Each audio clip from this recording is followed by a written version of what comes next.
Yes, if I confirm, it's your boy Foxy P in the building. I like your boy. The chopper of them on the fryer plantain. Yes, 1995, 1999 Gidigbo champion. First Igbo governor of Lagos State. But once yes, can I say yes, we fit. Yes, father confirm. Yes, father confirm. It's your top Foxy P in the building. I like your boy. Chopper of them on the fryer plantain. Chilling right here on the set of the Africa Today show. Ginger. As you see me like this, I'm just Superman.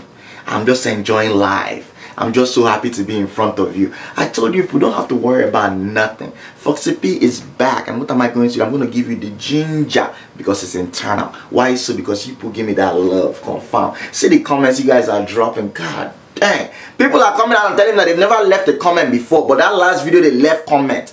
That's what I need from you. Every single video. The same way I'm shooting it. The only way you can show me that Foxy P, I really bang with you. Confirm. Keep going in this direction you're going. Just leave comments. Don't even watch the video. You look like Foxy P. I see you. I see you out here stunting. Yo, I want to give a shout out to some of my touts. Shout out to Triple E. You know yourself. This is someone that this guy just started following Africa Today maybe like 2 months ago or so. And he has been watching the old videos. And this guy is religiously just leaving comments. Anytime, go and look at the old videos. You'll be seeing EEE. That's his name. Leaving comment like this thing just happened today. I'm like, damn. That's what this video is supposed to do to you, confirm. It's supposed to ginger you regardless of the time that you watch it. It's supposed to ginger you in your soul, in your spirit, in your Adam's apple if you're a man, confirm, not a woman. Don't let me mistalk, confirm. But I'm so happy to be here with you guys, ladies and gentlemen. Don't forget, like, subscribe, and leave comments. Let's start the show, ginger. Alright, now we're getting news from Sierra Leone, ladies and gentlemen, boys and girls. I have good news for you. For the first time ever in the history of Africa, a president has delivered on a promise that he gave during an election. What am I talking about? The Sierra Leone president. This guy came out and he said, look, when you hire me as your president, once you vote me in, bro, I'm going to make sure that education is free for the Otakara children. Who are the Otakara children? In case you're not a speaker of Igbo language, confirm. Otakara are the children that eat akara, which means that they are so young that the things that they're teaching them, they don't even know. 1 times 1, 1. 1 times 2, 2. All those Otakara children, they are young. That's what they call kindergarten back home. That's Otakara. They just go there and eat akara. That's the only thing. When they come home from it, like, hey, Buka, how was school today? It was fine. What did you learn today? We eat akara. That's it. The end. That's all they remember. So I say otakara. That means all the small children. When you hear me say otakara, that's young children. Whether it's kindergarten, whether it's primary school, sometimes even secondary, but sometimes secondary. Those ones are already doing things. Confirm. Those ones are already into fornication. They already know how to have carnal knowledge of a female woman. Confirm. So they're not otakara no more. They are ota. I won't say anything too bad. But you know what? Soft lips save lives, confirm. Ladies and gentlemen, the Sierra Leone president came out and he delivered on his election promise. He was just elected in April. All of a sudden, right now in September, he has delivered. What did he do? He said that free education for all students, confirm. Now, this is very interesting because 3 million children resume school free of charge. And not only that, he promised to give 3 months of his salary to what? To pay for their school supply. So all of them are now all of a sudden they're collecting textbook, collecting biro. Some of them are getting mass set. You know mass set now. Till today I don't even know what they use protractor for.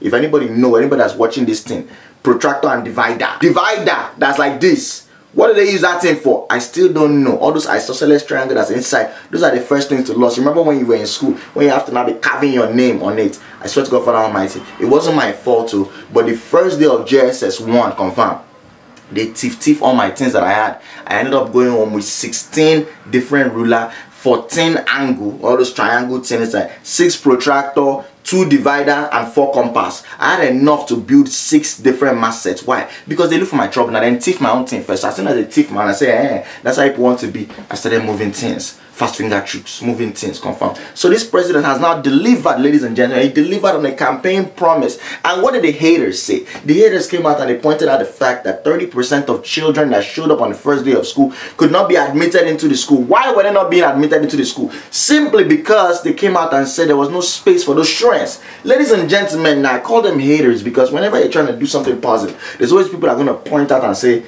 look at the negative. Look at what he wasn't able to do, confirm. It could be that you started baking bread and you're baking this bread and you're doing it so good and your bread is tasting so good. They'll be like, wait, it's supposed to be all this brown things around them. All of a sudden, I can't eat the whole bread. I'm eating around that thing. crust is crust, bread is bread, confirm. The point I'm trying to make is, they said that there's 30% of children that were not able to be admitted into the school. Now, I've talked about the fact that Africa Today show viewers are by far the most intelligent people that will listen to anything that's out there, that's African news. Now, use your own brains, ladies and gentlemen. I know your mind is already going there before I even say it, but let me meet you at that junction before you get down from your Okada, confirm. Ladies and gentlemen, the fact is this. The guy didn't build any new school. They didn't destroy any old school.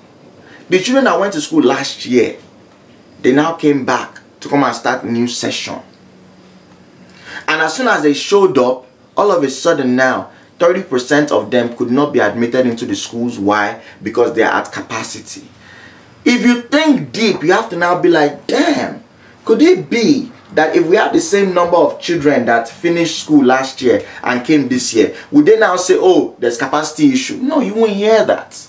What you're seeing is that you had an additional 30% of children who could not go to school before based on the fact that their parents were too poor to send them to school. Those are now the children that now became the spillover. All of a sudden now, a child that all he does during the day is to go and be helping the mother to be selling Sierra Leone jollof rice, which might be poisonous. Oh, we need to leave this jollof rice war, man. By 2019, I don't want to hear anything about jollof, confirmed. But the point I'm trying to make is this. You can tell that these are children that were just vulcanizer, mechanic, apprentice, children that were not in the educational system because the parents could not afford. Because a lot of families, you know how it is, you know what they say. Poor people, if you are poor like this, where you don't even have TV to watch when you come back from work, you don't have any kind of, poor people don't go to country club, they don't play golf, they don't play tennis, they don't have any kind of vocation. What do? Climbing. Carnal knowledge. That's all they do. As soon as the Ogados come out from work like this and madam is in the house, that's all. That's the only entertainment they have, which is why you can see poor people, they will have like 8, 9 children in their house. The woman is always either breastfeeding or burning. Sometimes it can even be both, confirmed, because you have all those children that they don't even understand the winning process. They are there 2, 3 years old. They are using your own hand to come and unpluck your mother bra, to come and suck breast. What's your problem now? You're an animal. Confirm. Ladies and gentlemen, boys and girls, the point I'm trying to make is this: a lot of those poor people usually have significant number of children. You understand what I'm saying? They don't have video games to be playing. The only kind of video game the father know how to do is to be doing up, down, left, right, select, start with the mother and nipple. Confirm. So because of that, they have tons of children. Now, if you encounter this, if you ask your parents, they can tell you the same thing. It happened in my own family history. Confirm. I know families that answer the same last name as me, who they had to now sit down and do family meeting and say, okay, we have 8 children. We only have money for 4 to go to school this semester. So, all of them, show me all of them results from last year. Okay, you know what? Sheon, Folake, Laolu, and Patience. Now I'll go school this semester. The rest, when I go cheat, and I go help for farm. Confirm. So you have all these families where they do the children. The children will use like 18 years to go through ordinary primary school because they will go one semester, you stop, your brother will go, he will stop, and they will do like that till some of the daughters are married off as child bride, which is terrible. Or, you know, you want somebody now move to township and become vulcanizer or go and be houseboy for somebody, and then the load has reduced for the family and they cannot afford to send the children to school. The point I'm trying to make is those 30%, do not look at those 30% as it's a failure. How could we not get this 30% of children into the school? Look at it as a success. Look at it as the fact that, wow, we're able to now do this thing where people are now bringing out their children that have not been educated. And guess what? You people will see that difference. Give Sierra Leone like 5-10 years. You will see how things will start climbing. That's one of the reasons why the western part of Nigeria is by far the most educated across the board in all of Nigeria. You can even make the point maybe in West Africa. Why? Because early on, you have people like Obafemi Awolowo that came out and said, when he was running to become the premier of the Western region, he came out and said, yo, what I'm going to give you people is free education. If you are a Pekin that's born in this Yoruba land, you are going to school. Nursery, primary, secondary, free. And look at that. Now all the lawyers are collecting sand. That's what is it? Solicitor Association of Nigeria. I don't even know what sand mean. I don't even know. But it's the big lawyers, it's the big lawyers that have done things. If you look at all the most educated professors and vice chancellors of different universities, all Yoruba, doctor, lawyer, engineer, all Yoruba, public servants and everything else, all Yoruba. That's the reason why, because this is the seeds that were sown 40, 50 years ago. So Koporonayaka, ladies and gentlemen, the Sierra Leonean president, I don't give a fuck what them people are saying. All I will tell you is this: if they want to point at that 30% and say you have failed, show them the 70%. Confirm. It's like children children are able to go to school and enjoy. Confirm. While we're on the news of enjoyment, I'm getting the news, ladies and gentlemen. I was very, very surprised to get this news that our beautiful ladies of Senegal and Nigeria basketball players, you know them, swish, swish, confirm, they have won their first game ever in the history of basketball. They are in the basketball female World Cup that's going on in Spain right now, ladies and gentlemen. I was so happy to hear that news. Senegal won their game, Nigeria won their game, but when I heard the team that we beat, I was like, could there have been any doubt? They said the team name is called Toke. Toke? As in Tolo Tolo. Hey! We will chew them to the bone. That one is confirmed. Somebody should have told me. I would have put my mortgage on that game. Confirmed. I would have chopped that money. So I was watching the video. I'm seeing what these young ladies are doing. Damn! Oh, they take the tough jumper. Gets the great hand by Mohammed. Spins through. Gets set off the glass for two. Tough move. 17, 10, 7 offensive rebounds. Long three to finish that off is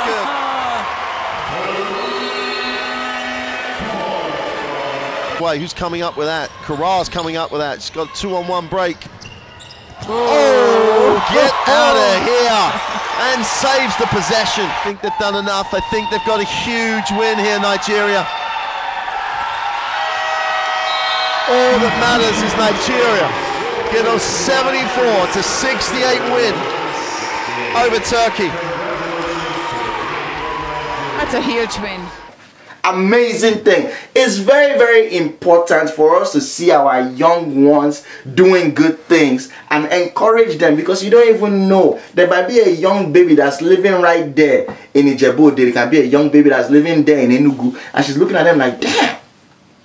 So you mean if I learn how to carry this ball and throw it inside this hole, one day I can go and play for WNBA? It's very, very possible. And I was also even more excited when I found out that a lot of the players in the Nigerian and the Senegalese team are actually Nigerian American or Senegalese American kids who were born in Obodo Ibo here, grew up here, and when the call was made for them to come and serve their nation, what did they do?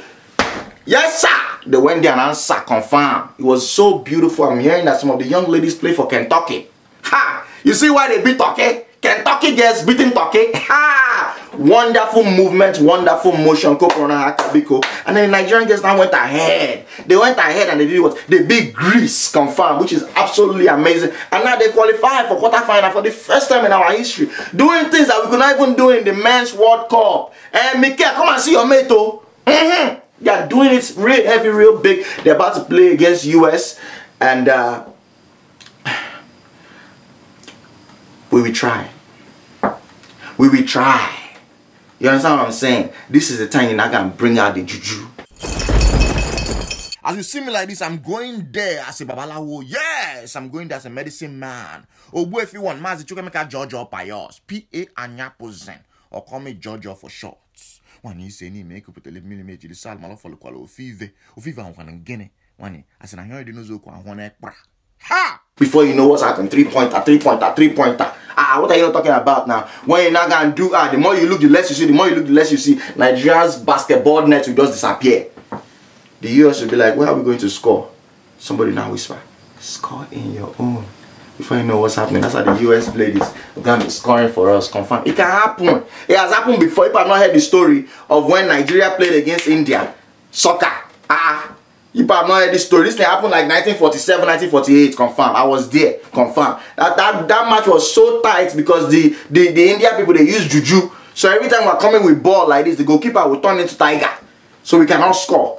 You know, and they were scoring us. The only person that helped us and score is Nnamdi Azikiwe, confirm. You know why? Because he strung his chest. And when he was coming near the post, he saw the goalkeeper and then he just tear the shot.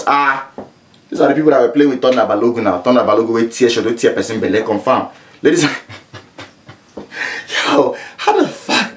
Where did these stories come from? Talking about stories that we're hearing, I was really surprised to get this news, ladies and gentlemen. You know Big Sean. I'm so blessed. Oh, I'm so blessed. Blessed. Am I even singing it well? Who knows? Nobody knows. Anyways, he was just recently in an interview where he did a show, I think in Atlanta or something like that. He was talking about, that he always loves Atlanta. He used to come here when he was a kid. And then he made a joke about, Father Christmas. And then now said something else. You know what? Let me not even say it. You should watch the video. My auntie took me and my brother to the mall to see Santa Claus. Oh, nice. And Santa Claus was black. I was about to say, and I was black? Like, that is not Santa Claus. And my grandma was like, why that's not Santa Claus? Yeah. Because he black. He was like super black. Like, you know what I mean? Like Nigerian, you know what I mean? I'm Nigerian myself, so I ain't tripping. Part Nigerian. Yeah. I just remember it's the memories like that I got. Stories all day. Isn't this amazing? I remember being a young boy when we were always fighting. Oh, that Nas. You know Nigerians, we like to claim everybody. Nas na Nigerian. You know your name Nasiru, huh? Oh, Baba Leone now. His father is the butcher that used to come and set Pomo for us here now. They say, but it's Nasir Jones. Oh, Jones, like I didn't need Jones now in the Kejana. I don't understand. I say Nigerian name, they join together like that. We're claiming Nas for so long, confirmed. Out of nowhere, we thank God, Wale came out. But before Wale, people don't even understand, there was somebody there, Akinyele. That was the guy that sang that song. My Junior, what's the name of that Akinyele song? Put it in your mouth, hey. Put it in your mouth. And I could just eat me up. Put it in. That's a blue film. That's a blue film song. Akinyele now. You probably know that is Akinyele. Yeah, that's one of the guys that were claiming since confirmed. Then I don't know where Wale came out. Wale, you know how I do. Someone that's rapping and is throwing Santana inside, putting his CNS references and Sele references. I was just like, till tomorrow, you can't tell me nothing about Wale. I love that boy from the beginning of the world and back. And guess what? Not only did he go to Nigeria and is representing, doing stuff with Whiskey and all these guys, what else did he do? He put my boy on. This Chief Obi that's here in this town, confirmed. Chief Obi did his first show. That was not this year. Was it last year? Last year he did his first comedy show and Wale came through. Show love. That's the way he's always been. If you're a young person here, if you're Nigerian, Senegalese, if you're African and you live here in the DC area and Wale sees you coming up like this, before you know what's happening, one DM will just hit you. I remember I used to manage Chief Obi at the time. So out of nowhere I just saw like boom, email. Wale is putting together this thing, wants to talk to Chief Obi. I'm like, these 400 people have come. They won't find us today. Ladies and gentlemen, I didn't even know that thing was true. Was Chief Obi that now hit me and say, yo, Foxy, man, they talk to the person, tell me, say Wale then send us email. How far you see the email? I was like, bro, I saw the email, but I didn't want to reply. I thought that if I reply, now that's how these people use that enter inside my account. Before you know what's happening, they withdraw the small money that I just want to use and go and buy tickets to go to Nigeria for Christmas. He was like, nah, that thing is legit. And it was legit. And he ended up going, he was at Wale's baby shower. He was at the christening of the Pekin. And Wale came for his show. That's how he does. He's showing mad love. But ladies and gentlemen, let me tell you, I was so excited when I found out that this guy, Big Sean, is saying that he's a Niger boy. I was just like, damn. He's like, I'm part Nigerian. And I was like, I don't know personally, I can't even tell you right now whether that Big Sean is part Nigerian because, the Niger person touched, his mother. I'm so blessed. When he touched the mother in Detroit back in the day, who know? Nobody know. I've never ever seen Big Sean come out and be like, this is his father. Although he has some songs where his father will be talking. So maybe that one might be his stepfather. Who know? I don't understand. But the point I'm trying to make is this. It might be that he just went to go and do 23andMe, all that genotype testing, that thing that they went to go and do where it came out that wasn't that guy that did as Uganda leader, Idi Amin, that has half eye. Africans will say his eye is paining him. People know who I'm talking about. Mama Junior, wasn't that guy that did the Idi Amin movie?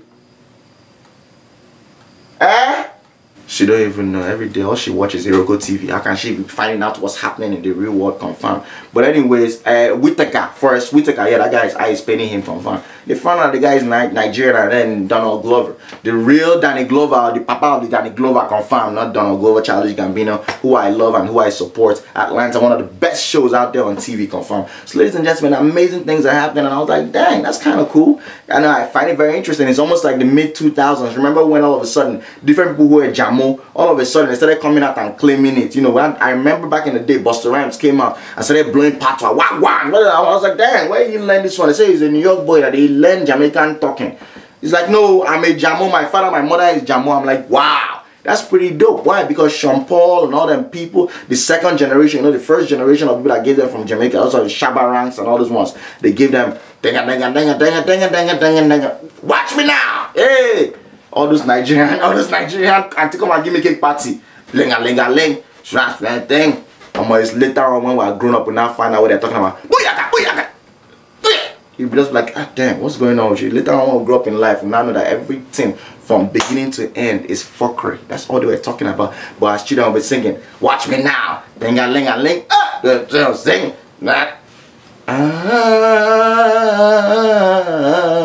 That's Chaka the most implies. Yeah, you know that I am a man who's fighting for the right now. Hey, not that wrong. That was my JSS1 Christmas party. We contribute money. I think we contribute like 5 naira. Contribute money for these young babies, ladies and gentlemen, boys and girls. These girls that were in our class are not be more than like 9 or 10 years old, or maybe at the most, you know, you have some aunties. At the most 11. We contribute that money. Maybe we contribute maybe like 120 naira. They went and cooked 2 cooler of rice and chicken. You know, you think back now and you're like, damn, can you imagine the level of entrepreneurship that's in Nigeria right now, where you can have a class of maybe like 30 children aged from like 9 to 11 being able to put together their own Christmas party without any single help from the school, contributing money, and then they went and cooked rice. As in, they brought it from home. Somebody's mother was confident enough to say, what are you doing in the kitchen? Oh, we're cooking today. Like, that means that girl must be the mother of the house. She must be cooking at that age. Right now, we have children in this country here where they can't make their own cereal. You understand? They'll be like, Daddy, should I put the milk first or should I put the cereal?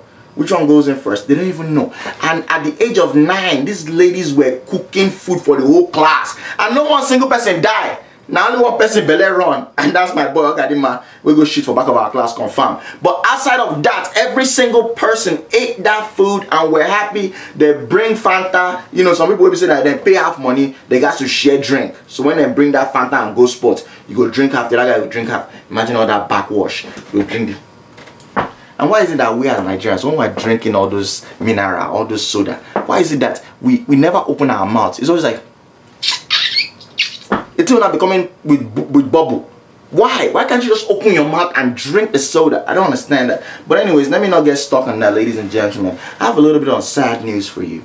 And, you know, here at Africa Today Show, I always want to uplift you. But at the same time, I have to tell you what's really happening. So I don't know whether you're following the news of the shooting that happened here in Aberdeen, Maryland. You know that here in America, public shooting is just happening so much, so often, that after a while, you just become like complacent. It's like, you hear it and like, another one. Person don't shoot school, okay. Person don't go shoot office, okay. You know, person enter mall with gun, they catch him and they catch him. I would say no kill himself before they catch him and kill himself. Oh man, I wish say, you know what? I'm gonna have fire when they go, devil go, they flog and with iron every single night. That's it. That's all we talk about. And then when you sleep and you wake up, you forget it. But this last one that happened in Maryland was very close, ladies and gentlemen, to the Africans in this neighborhood. What am I trying to say? Aberdeen is maybe like 20 minutes from me. But that's not even the reason why I would care. If you shoot person, my junior brother house, they keep person for the front of my house. Now me see her for news, come they call her. 2 days later, I was like, so no wonder there was police around. He himself not even know, confirmed. The point I'm trying to make is this. We had a shooting here in Aberdeen, Maryland, about 20 minutes from Baltimore City. And we're getting the news that one of the people that were killed, 3 people were killed. It was an employee. They don't even know why. They say she has a history of mental issues. She came at 9 a.m. It was a Rite Aid factory or whatever. And she just came with gun, a 9mm Glock. And then she shot people. She killed 3 people and injured like 6 of them. One of the 3 people is a Nigerian man. His name is Sunday Aguda. 43-year-old man, young guy. He just recently got married, has 2 children in Nigeria. You can say it was someone that's trying to hustle and trying to make things happen. At first, when I saw the name, I was like, damn, this is not a Niger guy. And when I now Googled the guy, I now clicked on his Facebook. You know when you now see your mutual friends, it's just so plenty. I'm like, damn, a whole bunch of my niggas know this guy. I started going on the guy's page, looking on at the pictures. It was so sad. So right now, I know that there's a fund that was created for all the victims. When I clicked on that fund, come to find out that it's a fund for all victims of any shooting. So I wasn't really sure about telling you guys that, look, this is where you guys are going to donate, because I'm not sure if it's going to reach his own family. But I'm going to keep my ear to the ground, and I want you guys to do the same. If you guys find out that there's any fund that's been created to donate to that guy's family, his kids and everything else, please feel free to leave that information. It crossed my mind a little bit to now go and say, let me open something, but I don't even know him personally. I feel some kind of way, you know. It just, you know, but you guys will be the ones, you know, if somebody thinks about it and you feel like it's something that we should do as the Africa Today Show family, yeah, we might be able to do something. You can send just to help the family, his own family. But I just didn't feel comfortable. I'm not saying it's not good to donate to a big fund like that where everybody else, for any kind of shooting that has happened, whatever. I just felt kind of weak because, like, you know, it also helps for the police that were died or injured, firefighters that died or injured. It was like a big fund in that, like, Howard County area where the thing happened. You know, so I was just like, no, I'd rather if there was something that was just directly for this guy, because the main reason why you guys are donating is because, you know, this is one of us. I'm not saying we shouldn't donate for all that, but let's keep it real. You know, let's take care of ours. So if I hear anything, I'll let you guys know. And you know, that made me a little sad. However, I'm not gonna leave you on a sad note, ladies and gentlemen, boys and girls. People hit me up after the last episode, not the last one, the one before, where I was talking about the books I was reading and the podcast I was reading. I'm gonna tell you to go listen to this one podcast. It's by this guy Dotun. I'm gonna put up the flyer so you can see the name. He did an interview. It's a nice podcast. He did an interview where he interviewed the two guys that set up Iroko TV. It was Jason and Njoku, and then his the second guy, which I thought was very interesting. Jason and Njoku had a friend that they met in college. They were roommates and everything else in London there. Jason and Njoku being a serial entrepreneur. The other guy is just somebody who, after school, he went and started working in the stock market, making good money and everything. So Jason will always come to him with ideas. Oh, let's start throwing parties. Oh, let's start doing concerts. And that guy was one that was funding everything. So out of nowhere, Jason was like, yo, I have this idea for us to be selling Nigerian movie. And you now go to Nigeria and bring Nigerian movie, and then they were selling CDs of Nigerian movie confirmed, which is pirated. You know, and from there, that's how they now decided, like, yo, what if we just upload this thing on YouTube? And they started uploading, and then YouTube just boom from out of nowhere. I think the guy said they were making almost $50,000 a month from YouTube. And then from there, they now say, you know what, let's go and meet all those guys in Alaba that have the movies gone. And it's not even new movie, just your old backlog, your old movies. And they just went to these guys, and these guys, they'll give the guys like $1,000, and these guys will give them like 40, 50, 100 movies and say, yo, I made this movie in 1995. Because, you know, the business model back there was like, once the DVD come out or once the CD come out, people watch it. That's the end. There was no residual income that came from after the fact. You're a filmmaker. You know, you are an actor, you come and act, they pay you your money, you leave. You're not getting any points off of how the movie does in the future, if Netflix carry them, if nobody was even thinking about that. So you're an actor, RMD, you've acted movie, boom, you got your money. Director, you're the one that funded the whole thing, boom. As soon as you finish producing, maybe it costs you like 3 million naira to shoot the whole thing. You now go to Alaba. Those guys will now say, you know what, we'll give you 5 million. You've made your 2 million, you put inside your pocket. That guy that paid that 5 million will now print out copies, give it to people that are hawking it on the streets, give it to people that have video center, all these stores and everything. Boom, boom, boom, boom, boom. Hand to hand. Whatever he sell. Whatever remain, he can dash it to people in the church. When he makes his money back, he's comfortable. That's it. So you have all this backlog of movies and everything else. And then these guys now came and said, yo, give me your catalog of all your movies. So you're like, okay, you know, how much can I get? Give me $1,000, $1,000. You know what? Fuck it. Here's 400 movie. Carry go. It's movies that they didn't even sell at all. And these guys were just uploading it to YouTube. And as they were uploading it to YouTube, I think they now went and signed a contract with YouTube Germany or something real wild like that, where they were not getting their ad revenue from there. They now went and set up their own website, you know, where they now felt like they were competing with YouTube, but they were like, no, we shouldn't even do this. So they now pivoted, and they were now the ones that now went and now focused on content. So they own that content, all those movies. I don't know whether you guys remember Iroko TV, where people were paying like $5, $10 a month or whatever. They're the ones that did it. So it was the Jason and Njoku guy and then his partner, and then eventually they had like some VCs, venture capitalists, that now came and invested, I think almost like, whether it was $1 million or $2 million, and in the blink of an eye, these guys were worth like $600,000 each. You know, and boom, boom, boom. And I was just like, damn, these are young people about our age. These are Jason. I don't see him for Nubia Mazura. I've seen him at Tropical Grill for New York, where they do one party where he just did a big boy, get big belly, get chubby cheeks, you know. looking like a low budget Ojuku. The guy did there, and he just chilling, they drink, there's a relax, he gets some young things around, and he was just generally a good dude. And I walked up to him, I was like, yo, you Jason, right? He's like, yeah. I'm like, yo, my name is Fox, man. Yo, big ups for what you're doing. He's like, all right, cool. And I just kept him moving.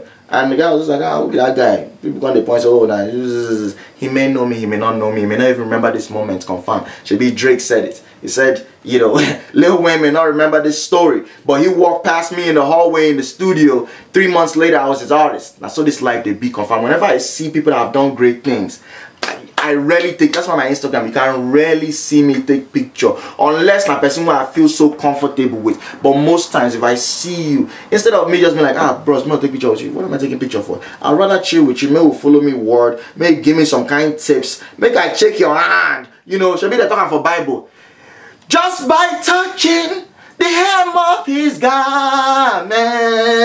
So I'm gonna say, God damn, this motherfucker will be saying that you build one of the biggest African companies. We'll be saying that from scratch, from nothing, not one single time. I don't see where Iroko carry camera, say that they go shoot movie. And look at them now. Iroko, they're the ones that were instrumental. This whole Nigeria will enter Netflix and everything else. Between Iroko and one Nigerian American baby, where we say they work for Netflix. So she saw how Indian movies were coming, and this is a true story. Somebody told me this story maybe like 3 years ago. So one guy was trying really hard to get us on Netflix. He was like, yo, you know that there's a Nigerian American lady that's in Netflix who was seeing how they went to Bollywood and then they started buying their movies and putting it up, and then things were skyrocketing, and all of a sudden we're doing Korean movies and things were skyrocketing. She was like, yo, Nigerian movies, uncle. And so she was one, and now went and started selecting Nigerian movies. They looked at it, the quality was kind of low. People couldn't really understand what they were saying. So that's when they started the subtitles. I know a lot of Nigerians were pissed on social media. Why is it a Nigerian movie? They are speaking English, but we're putting subtitles there. People don't understand. I think they're trying to just sell it for just us. People that can understand, you know, the lingua franca of what's going on, the patois of Nigerian people.